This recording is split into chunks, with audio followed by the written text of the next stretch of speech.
el padre Benítez habla en un momento de una relación distante de Eva y de Perón. ¿Siempre fue así o en algún otro momento, que no precisamente el que ha hablado el padre Benítez, la relación era distinta? ¿Usted sabe que era distinta? No, yo creo que es distante cuando ella se absorbe en la fundación, y se queda hasta altas horas de la noche y viene a su casa tarde. Cuando viene a su casa él se levantaba a las 6 de la mañana. Sí, sí. Él lo dice por ahí en uno de los libros, que la fundación me hizo perder a mi mujer. Yo creo que es esto. Me parece que forzar la cosa como que hubiera una disidencia política... No es así. No lo creo. Es lo que plantea, por ejemplo, Alicia Duhovne en su libro, ¿no? Una disidencia política, incluso hasta ética, porque según esta señora, Perón es un ignoble persona, un desgraciado, un ladino, todos los peores adjetivos que hay con respecto a Perón. Y Eva, hasta lo último, hasta mi mensaje que se publica después de la muerte de Eva sigue reivindicándose como que Perón es el que le hizo, vinculó a ella con el gran fenómeno de la justicia social y además una admiración rayana en el fanatismo por él, ¿no es cierto? ¿Y en los primeros años el acercamiento es un acercamiento amoroso muy fuerte? ¿Cuál es la idea que tienen ustedes, tanto Marta como Pose? Yo creo que Pose sabe más del enamoramiento de ellos. Sí, la primera época fue un verdadero amor. Ella cuando lo conoce a él, ya lo conocía, pero en el Luna Park, cuando están sentados juntos esa noche famosa, y lo escucha hablar, le dice: gracias, coronel, por existir. Y esa frase la repite prácticamente al morir, porque lo cuenta el padre Benítez, lo abraza a él y dice: gracias, Juan, al final, ¿no? Cuando muere. Y el amor fueron muy poco conocidos, porque claro, se transformaban en dos personajes míticos y quedaron como secuestrados por la historia o por la fama y por el odio. Claro. Y el amor existió, ella lo fue a buscar a él al departamento de Arenales y Coronel Díaz, donde él vivía ahí, tenía una chica que hacía trabajos de todo mendocina. tipo, parece, mendocina. Ella la hizo escaparse, un día fue a la tarde, dijo: vos estás acá, bueno, te vas a Mendoza porque tu papá te necesita. Y la acompañó a retiro, dicen. Claro. Bueno, esas son cosas de Evita que... Seguramente para asegurarse de que se fuera, claro, ¿no? Sí, él estaba en pleno poder. El año 44 y 45 eran los años de efervescencia mundial. Estaba en breve y no tenía tiempo, llegaba tardísimo, tenía 3 cargos de gobierno, era vicepresidente, secretario de Trabajo y Previsión. Y Evita lo esperaba, iban a una confitería ahí en la calle Santa Fe, y empezó el amor de ellos, se empiezan a ver, y según contaba Muñoz de Aspiri, que le hacía los libretos Evita y era testigo de eso en la calle Posadas, Perón se siente realmente muy a su grado con esta mujer que lo escucha ansiosamente. Van a comer al Múnich de la Costanera las noches de verano y hablaba. Él hablaba pensando el libreto de sus cosas, claro, y ella aprendiendo. Esa es la relación de amor que después fue muy intensa. Él enfrenta a todo el ejército argentino. Claro, porque no era una persona querida, claro. No, deja el departamento de Arenales y Coronel Díaz y se consigue un departamento en la misma casa de ella, en la calle Posada, claro, en otro departamento. Vamos a seguir avanzando.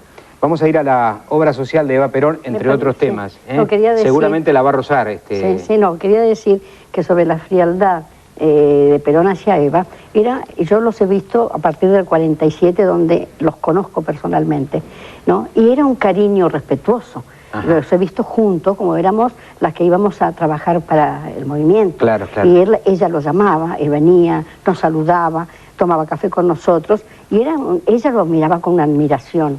Y él la miraba, a veces un poco paternal, pero con mucho cariño. Está bien. Vamos al siguiente tramo de este programa de hoy. Antes de ir ella a Europa, ya en los garages de la residencia presidencial se almacenaban comestibles que ella, juguetes y objetos que ella repartía entre los pobres. Incluso más, ya se hablaba de la asistencia social pero no había la Fundación Eva Perón, ni de nombre. Me apuraba que volviese, porque yo me quedé en Europa después que ella... Cuando vine aquí, aparece de inmediato, a mi llegada, Fundación Eva Perón. Y me nombra director espiritual. Pero gratis, porque si no me va a caer todo el clero diciéndome que dejé la Compañía de Jesús para cobrar 2.000 pesos. No. De suerte que comenzó Y en esta iglesia que está aquí en el barrio Presidente Perón fue la sede. Teníamos 130 religiosas trabajando en todo el país en nuestra obra y 62 capellanes. Y el presupuesto a que llegó en los últimos tiempos antes de morir ella, la fundación, superaba unido al de Chile, Bolivia y Uruguay. Por eso se hicieron los policlínicos, las ciudades infantiles, los barrios, en todo el país. Yo le decía a Eva Perón, el justicialismo que vamos a imponer y el hecho de tomar las principales industrias del Estado está condenado al fracaso. ¿Por qué? Porque mire, la primera comunidad que nació del cristianismo, que fue la comunidad de Jerusalén, vivió aquella cristiandad en comunismo y fue un fracaso. Cuando usted lee que vendían y dejaban en los pies de los apóstoles sus bienes y que toda la comunidad vivía de eso, ¿y qué trabajo y qué interés podían poner en el trabajo? Ninguno. Está condenado a muerte eso. Ahora, el que trabaja en la economía individualista en favor personal se mata, ahí no hay horario, ahí no hay nada, y trata de explotar a todos los que puede. Por eso, señores, el problema económico no tiene solución, ni una economía ni otra. Evita, esto es así, de modo que la única solución es de remedio.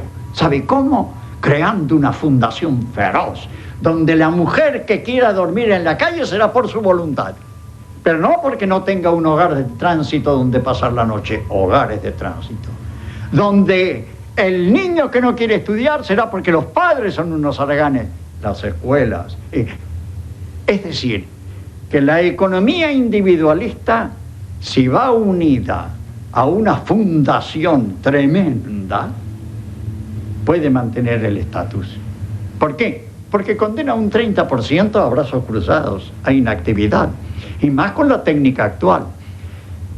Gente que aún era opositora, pero poderosa económicamente, colaboraba. Alguna presión se hizo, no lo voy a negar, que nos disgustó inmensamente.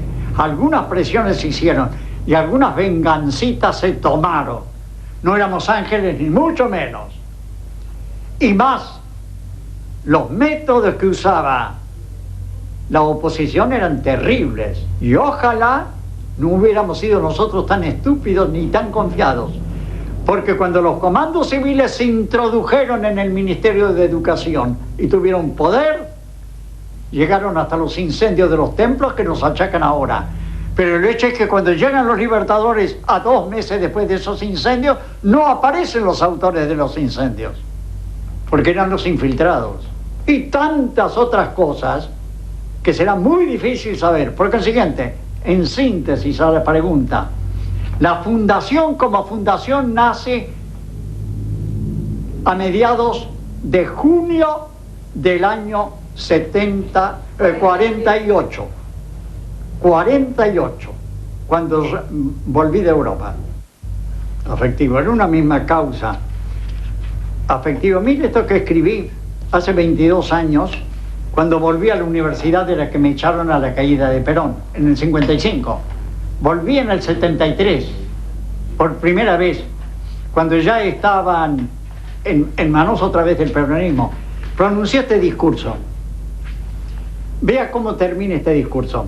Compañeros, porque estaba repleto de muchachos, los hombres son capaces de sacrificios heroicos cuando tratan de escalar posiciones políticas, amasar fortunas o encaramarse en el poder. Pero son excepcionales aquellos quienes, una vez llegados a la cima del poder político o económico, son capaces también de despojarse de todo lo conquistado para bajar otra vez al llano, a la lucha, a dar la vida en defensa de los oprimidos.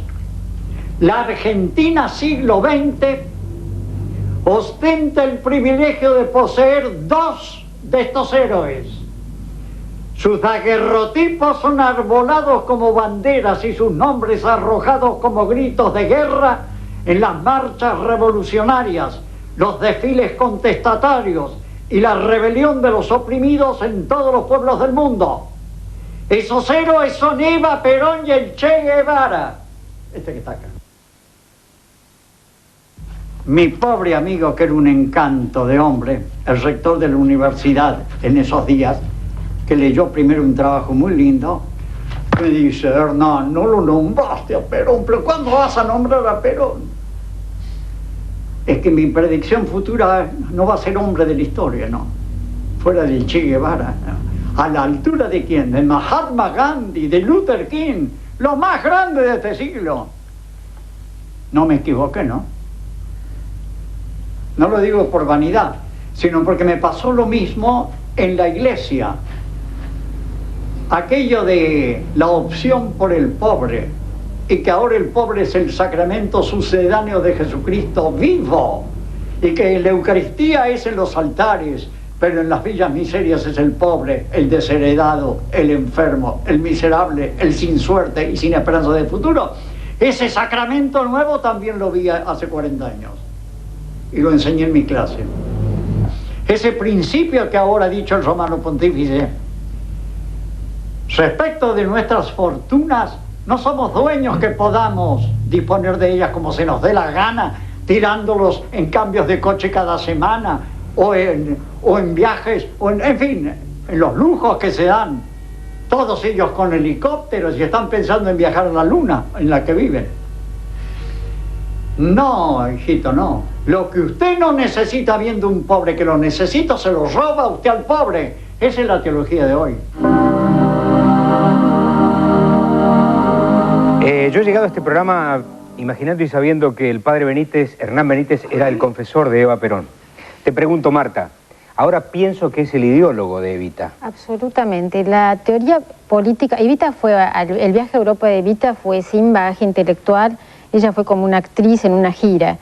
Y la teoría política él se la da en ese viaje, es un viaje iniciático de Evita, absolutamente. Y además, cuando Evita está en Italia después de ver al Papa, el padre ya había recibido una observación del padre general Janssens que no podía estar cerca de Evita ni mostrarse en público con ella ni escribirle sus discursos y fue enviado a España. Cuando está después Evita en Rapallo descansando después de la visita al Papa y tiene que visitar Francia, pero el embajador Victorico Arroca no le ha organizado nada, le manda el avión de Dodero al padre para que por favor la salve en esa situación. Él le dice: yo no tengo orden del padre general de no moverme de acá.